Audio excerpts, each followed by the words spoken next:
My parents both given their testimony, so I'm going to give my testimony today.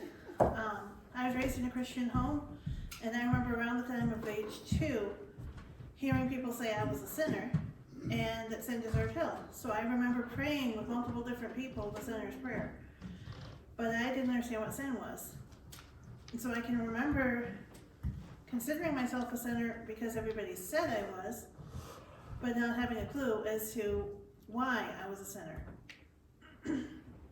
When I was 5, we moved to Pennsylvania, and I remember sitting in a Wednesday night kids club, and the teacher spoke, and I don't even know what she spoke on, but I, for the first time in my life, understood that sin was the bad things that I had done. And at the end, she gave an invitation, and I raised my hand for salvation. The pastor's wife took me aside and showed me from the Bible how I could be saved.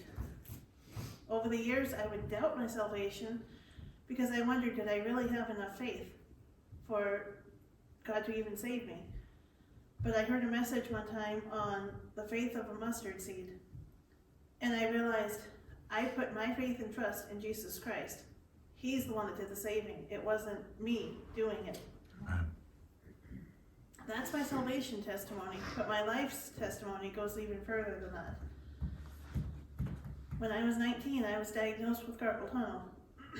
I had doctors tell me that without the surgery, I would never use my hands.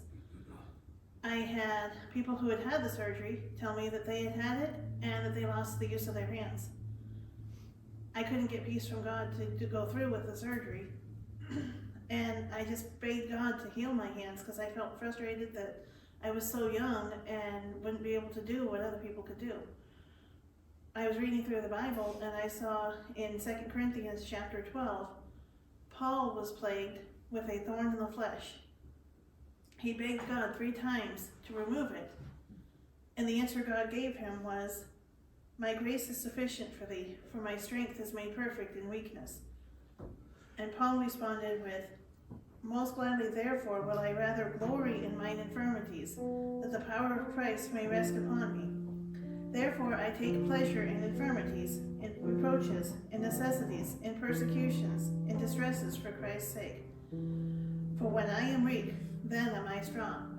God smote my heart and said, "If I don't heal you, will you allow me to get the glory through your life?" And I realized only through Christ I can do all things. Amen. When my